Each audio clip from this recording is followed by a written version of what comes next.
Welcome to the 18th episode of Always Remember World War II Through Veterans' Eyes, Victory at Last, Part 1. Having led his country through the most devastating and consequential war in world history, President Franklin D. Roosevelt died just as the war's end seemed in sight. For GIs like Roland Schump, Murray Shapiro, and Samuel Erlick, the loss of the only president they had ever really known was as unsettling as it was shocking. In the final weeks of the war, as Germany's defeat seemed all but certain, GIs still didn't know what to expect as they liberated city after city. Many German soldiers couldn't wait to surrender to the Americans, who they preferred over the Russians, while other Germans fought on ferociously. No GIs wanted to lose their lives or see their buddies lose theirs so close to the end. Commander of A Company, Michael J. Daly, felt so protective of his men in the final days of the war that he took out 4 machine gun nests and 15 Germans on his own during fierce fighting at Nuremberg. Most of the German soldiers Roland Schump now met didn't seem to want to fight any more than he did. In the confusion of the final days, Sherril Hayes nearly accidentally shot an elderly grandfather and his grandchild. Hayes would never have forgiven himself.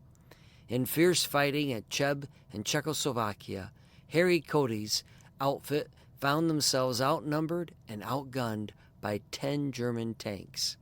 Charles Savage exchanged fire with a deadly sniper in Pilzen, Czechoslovakia, before he liberated a baby factory in Marienbad.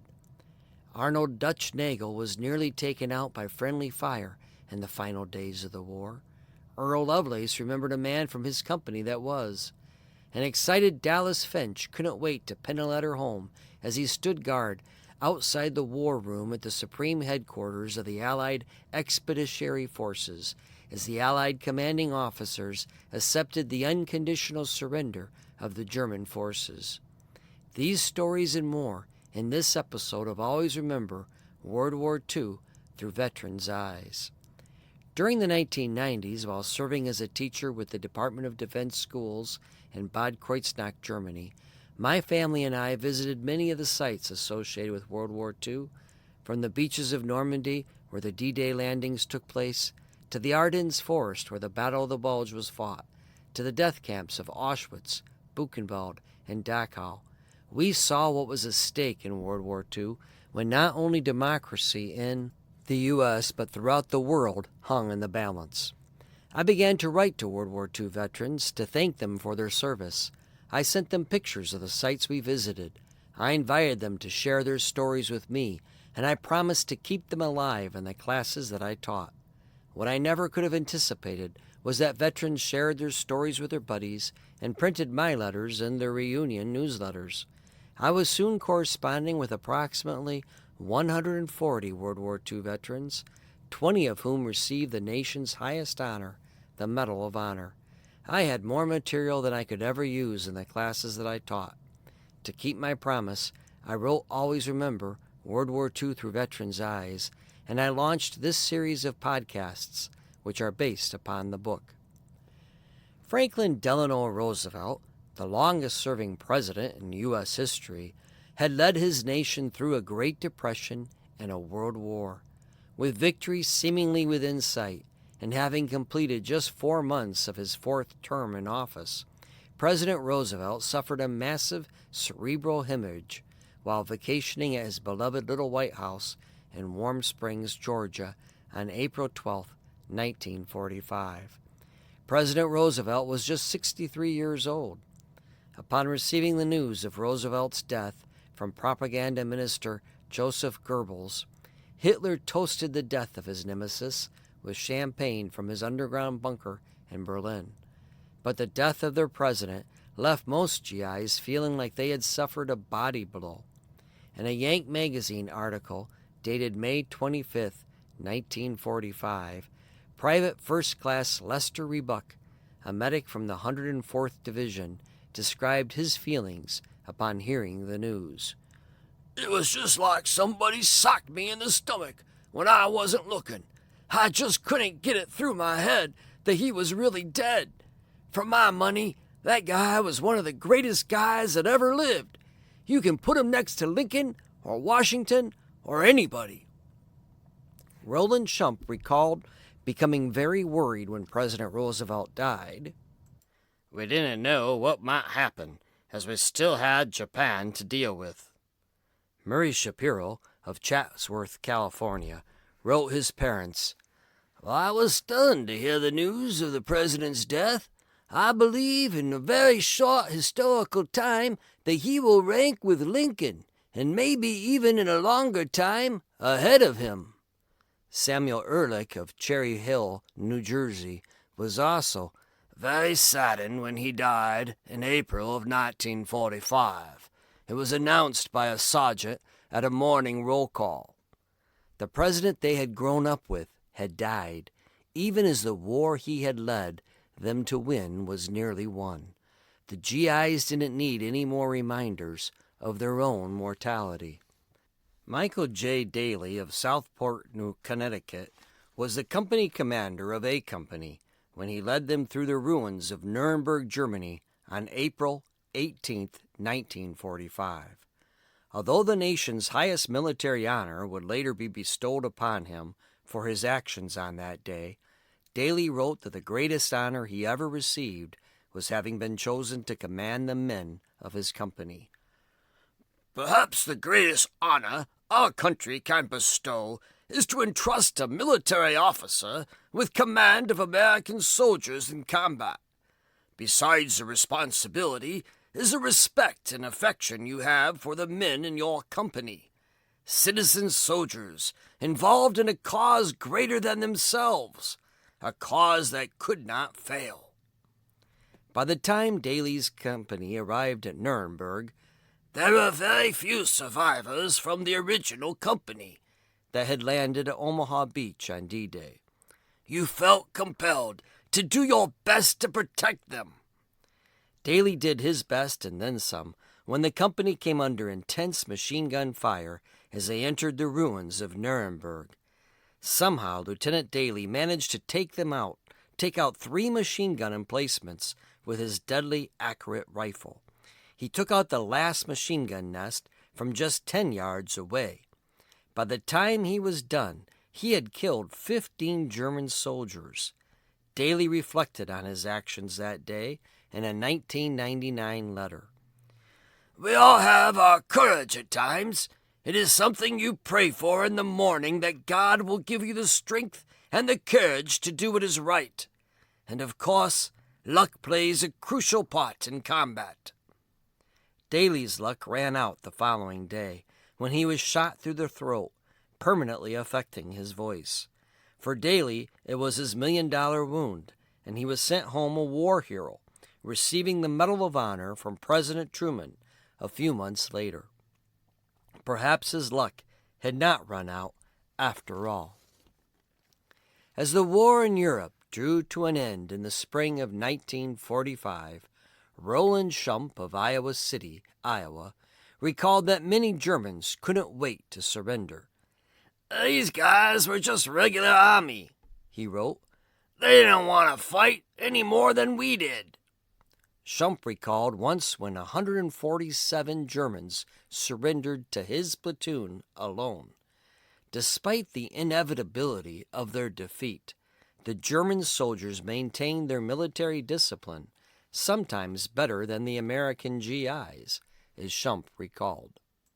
"A group of Germans surrendered to our unit, and this German officer approached this young GI and said that he would not surrender his weapon to no one except an officer of his rank or higher. The kid knocked the officer to the ground with the butt of his rifle, and he took his gun away, and then he said, 'Next time I ask for your goddamn gun, give it to me or I'll shoot you.'" Schump got to know the German POWs much better after the war, when he found himself guarding them back in the States at old Fort George, Washington, on the Potomac River, just south of Washington, D.C.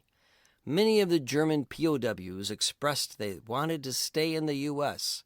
Schump wrote, "I could sympathize with them the way their country was torn, but then I remembered they started the damn war."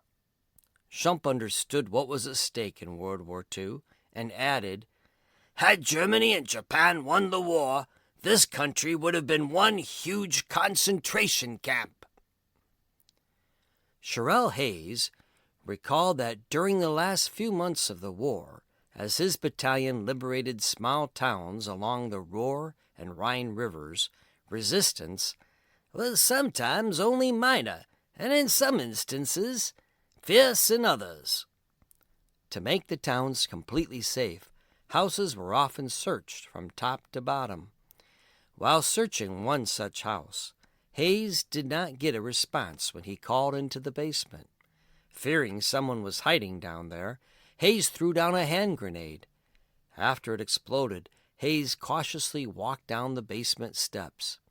He found the basement empty, except for a pile of quilts lying in the corner. Still thinking that someone might be hiding underneath the quilts, Hayes ordered them to surrender and reveal themselves. Failing to get a response, Hayes fired his .45 caliber Thompson machine gun into the quilts. To my amazement, an elderly man and a child around 7 or 8 years of age emerged from underneath the quilts. Luckily, the bullets from my gun did not penetrate the quilts. They were smiling as I motioned them up the stairway. Hayes' regiment also struggled with meeting the needs of thousands of German soldiers who were surrendering at the end of the war. Finding themselves in Schwerin, the oldest city in the province of Mecklenburg at the end of the war, Hayes' regiment had to deal with a swelling mass of confusion, with civilians as well as military surrendering. Slave laborers who wore filthy clothes and half-starved roamed about. It was difficult to stay alert for any uprising that might materialize. Within 2 days, 55,000 German troops had surrendered and were more or less herded into open fields on the outskirts of the city. Before the end of the week, the prisoner count mounted to over 200,000. By April 1945, it was obvious that the Nazi stranglehold of Germany was taking its final gasps. In the final weeks of the war, German soldiers were surrendering by the thousands, yet many continued to fight on ferociously for the fatherland. Harry Koty of Strongsville, Ohio, also served with the 97th Infantry Division in Company B of the 303rd Regiment. He was part of the liberation of Cheb in the Czech Republic on April 25, 1945. 50 years later, he returned to the city and found the Liberation Monument commemorating 20 of his fellow infantrymen who died in the intense fighting there. Koty recalled his company had been badly outnumbered. "We were up against about 10 German tanks, and all we had were rifles and a couple of bazookas. They rocked our lines apart with all their heavy stuff. But our men eventually were able to mount the tanks and open the tops and dropped grenades on the crews, and eventually we knocked them out." From Cheb, Koty went on to liberate Marienbad, also in Czechoslovakia. Arnold Dutch Nagel of Delphos, Ohio, recalled that as the war wound down, the older men in his paratrooper company became anxious because they did not want to be killed or drowned at war's end. After 2 years of combat and 4 combat jumps, the idea of getting killed was a little bitter to contemplate. With the end of the war in sight, death, when it came, seemed especially cruel. Friendly fire nearly killed Nagel a week before VE Day. His C Company had to cross the Elbe River in Germany on April 30th, 1945. The river, some 400 yards in width, was to be crossed in flimsy assault boats that the soldiers had to paddle themselves. As C Company crossed, they were mistaken for Germans and had friendly fire dropped on them. After the crossing, Company C was attacked by some Germans still willing to die for the Führer or the fatherland. The Germans used 20mm anti-aircraft guns, like machine guns, firing directly at us. On May 6, 1945, Just 2 days before victory was declared in Europe, General Patton's 3rd Army 16th Armored Division liberated the ancient Bohemian city of Pilzen and the Czech Republic. Charles Savage of East Smithfield, Pennsylvania, was there, and he met resistance from sniper fire. At first there was not much resistance, and then the snipers started on everyone. One Czech civilian was shot by a sniper as he rode his bike in front of the Opera House. I was behind him. All the snipers seemed to be shooting from church steeples. I guess they thought the Americans would not shoot them in a church. I was on my way down the street in our Jeep to a twin-spired church that was getting our MPs a bad time. Several GIs were there when we got there, and they were scared, nervous Nellies. None of them had hit their target. I had a bazooka with me, so I volunteered to lob a round through the narrow slit called a window. I missed the window and took a chunk of the corner of the steeple away. I went to the church in 1991, and sure enough, the bullet holes and my missing chunk was still in evidence. I cried. Another SS sniper was firing at the GIs from atop the roof of the Jewish synagogue near Republic Square. Once the GIs discovered that he was there and began returning fire, the sniper began climbing down the rain spout of the synagogue. As he was climbing down the rain spout, he lost his grip on the machine pistol, and it clattered into the narrow alley, and that is when one of our guys heard the clatter. Thus the end of the SS sniper. Following the liberation of Pilzen, General Patton intended for his 16th Armored Division to move on to Prague. His reconnaissance units had already been sent there. But a frustrated Patton was told to hold up, as General Eisenhower had made an agreement with the Russians that Prague was theirs to liberate. Even so, the Russians were late getting there, and they didn't arrive at Prague until May 8th or 9th, several days after Patton's troops could have been there. Word spread amongst the GIs in the Third Army of the deal to give the Russians the glory of liberating Prague. Patton was furious, and we were all disappointed, Savage recalled. Instead, General Patton's 3rd Army 16th Armored Division moved to several other Bohemian towns, including Mies, now called Strebro, Carlsbad, and Marienbad. Savage stayed several weeks in Marienbad. He found the city, famous for its spas, was left untouched by the war. A hospital existed in the city for wounded German soldiers. Savage recalled that many burn cases and amputees were there. The nurses were caring for the casualties as best they could, but they lacked medicine, bandages, painkiller, and food. Savage recalled the American GIs found an abandoned hospital train full of supplies. We liberated all these items, and we took everything to the nurses, who thought that we were going to kill them. Marienbad's hotels had also served as baby factories for the SS Lebensborn program, whose purpose was to propagate the Aryan race. Women were chosen for the program based on their racial characteristics. Blonde hair and blue eyes were a must, and they had to be free of any genetic disorders. These women swore allegiance to the Nazi Party and were impregnated, often by SS officers who had their own families. No less than Heinrich Himmler himself, the feared Nazi leader of the SS and the Gestapo, encouraged his men to impregnate the women out of wedlock to further the Nazi master race. The pregnant women, who generally were single, were sent to these factories to give birth and to be cared for by SS-employed doctors and nurses. Approximately 6,000 to 8,000 babies were born in these baby factories that were spread throughout Germany and in neighboring countries. In Marienbad, the ordeal of the women of the baby factories wasn't over yet. The GIs were ordered to send the Lebensborn women back to the German towns they came from. I had the unpleasant duty of herding all these young women together with their babies and other children, plus the pregnant mothers, and trucked them all back to the towns and villages they had come from in Germany. This was pathetic. Thank God I had no part in this.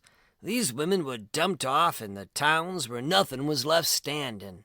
No food, shelter, nothing unless the American military government had started to revitalize the town again. The American military government had their orders, too, from Supreme Headquarters. Patton was furious. Like most of the GIs who served under his command, General Patton didn't trust the Russians. Patton believed the war had been fought to free Europe, and he didn't understand why the Allies were going to allow Russia to carve it back up. Savage recalled, "On September 22, 1945, General George S. Patton had planned to invade Russia. He told us so in a speech. Most of the Third Army firmly believed that he was conveniently assassinated." Interestingly, Savage did not speculate as to which side was behind the supposed assassination. After 320 days of combat with the 38th Regiment of the 2nd Division, fighting his way from Omaha Beach across France, Belgium, and Germany, Earl Lovelace of Santa Barbara, California, recalled his unit's last senseless death just as it approached Pilzen, Czechoslovakia. On May 6, 1945, just 2 days before VE Day, Lovelace rode with the 16th Armored Division, part of General Patton's Third Army, as its troop convoys approached Pilzen to liberate it.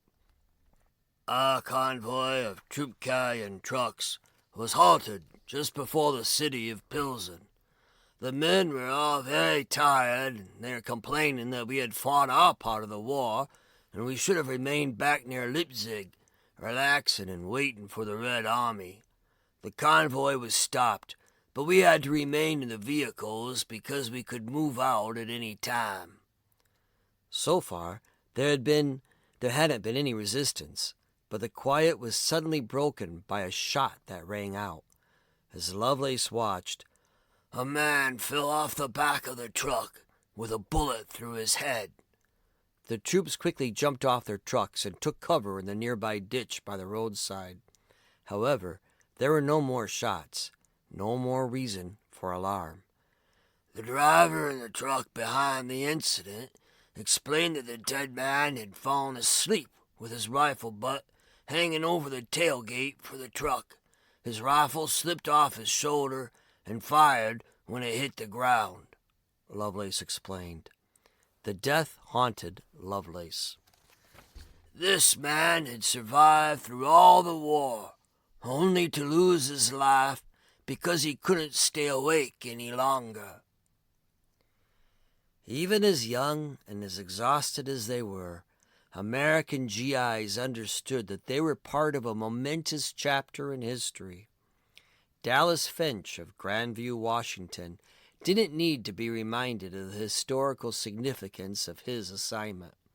From May 18, 1944, to the end of the war, he was the chief clerk of the G3 War Room at the Supreme Headquarters of the Allied Expeditionary Forces.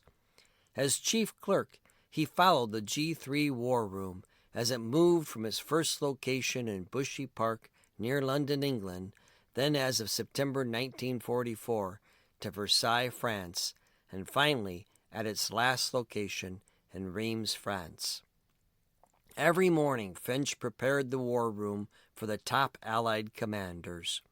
General Dwight D. Eisenhower was always there, and regulars included his chief of staff, General Walter Smith, General Omar Bradley, British Air Marshal Sir Arthur Tedder, British Field Marshal Monty Montgomery, British Admiral Sir Harold Burrell, and British Admiral Lee Mallory.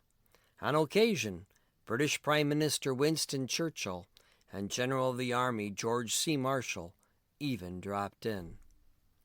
The war room itself was described by Look magazine as the one spot in the universe where every phase of the Allied attack, the position, and the role of every unit was posted, plus intelligence reports on the enemy. As chief clerk, it was Finch's responsibility to see that the room was detailed with the latest wall maps displaying the progress in the European theater, as well as a daily summary of the ground, naval, and air operations, weather, and casualty reports. Finch literally was at the heart of the Allied war operation. Although he met almost all of the European theater's top commanders, he was most impressed with General Eisenhower, whom Finch had nothing but superlatives to say about in a March 19, 1996 letter. General Eisenhower, was a great general who controlled many and varied military and political leaders, including Churchill, with skill and with tact. He was a soldier's general, and he did not sacrifice their well-being or lives for his own personal stature.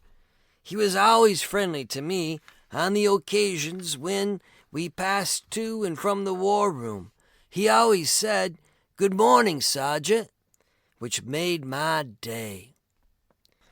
Finch was there on May 7, 1945, when German General Gustav Jodl signed the unconditional surrender, ending the war in Europe. Negotiations had actually begun 2 days earlier, on May 5th, when German General Admiral Hans von Freudenberg had arrived to the war room to begin talks with Lieutenant General Walter Bedell Smith. Finch recalled the war room was abuzz with speculation of the imminent surrender as the personnel stocked it with writing paper, pens, pencils, ashtrays, name tags, and microphones. By the time Lieutenant General Smith signed for the Allied forces, Major General Ivan Susioparov signed for the Russians, and General Jodl signed for the Germans, Finch was exhausted after having pulled a 30-hour shift in the war room. Instead of going out to celebrate, "I went to my billets, stretched out on my bunk bed, and wrote a long letter to my wife. She still has it." Finch shared the letter with the author. He could hardly contain his exuberance in the first paragraph as he declared the war in Europe over. "It's like a dream, but a very happy one. I've had the wonderful opportunity of being right here where the act was consummated, and I can still hardly believe it. But it is true, honey. I saw the paper. I saw the Germans go in the war room to sign it. I saw and I heard General Eisenhower make the broadcast recording, and I'm awfully happy and relieved, and my heart is with you tonight. We're almost through now, honey. The big step has been taken, and the world will be free again soon now." Finch recalled that on May 6, when General Jodl and General Admiral von Freudenberg stepped out of their car, a formation of German prisoners of war happened to be going by. "You should have seen their faces when they saw these two Jerry officers get out of the car."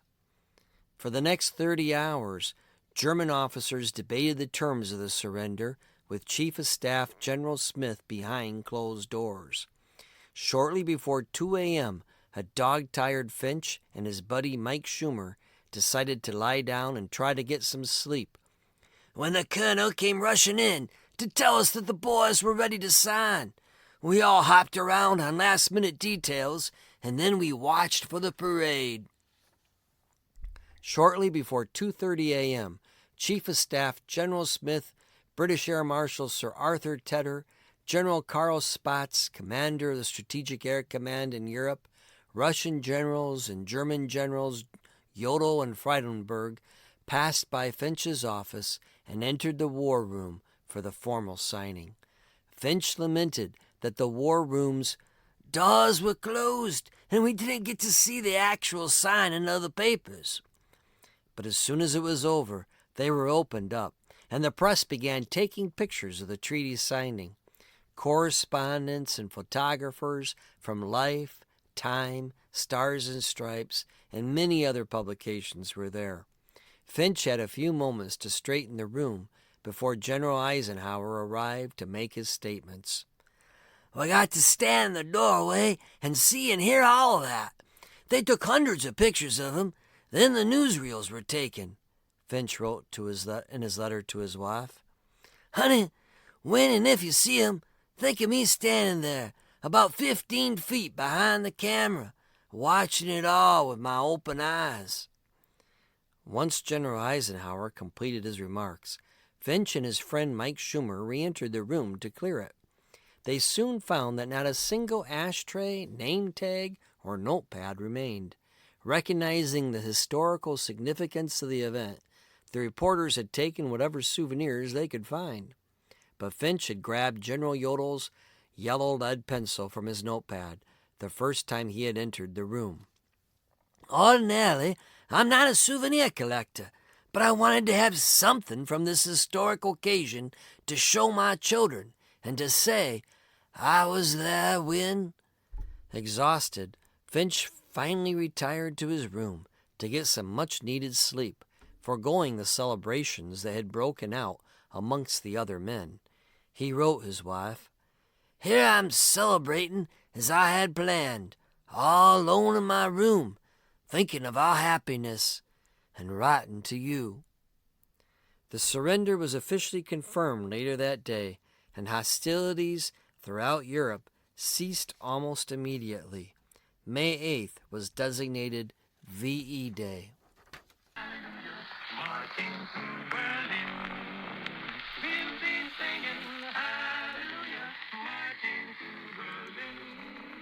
Our song today, "We'll Be Singing Hallelujah, Marching Through Berlin," was recorded by the Royal Harmony Quartet in 1942.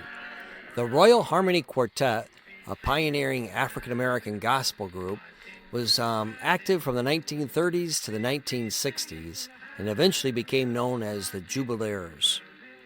If you liked this podcast of Always Remember, World War II Through Veterans' Eyes, please leave us a review on whatever podcast network you use. Follow our podcasts and tell your friends. New episodes come out bi-weekly. You can find the companion book on Amazon.com. Until next time, thank you for remembering our World War II veterans.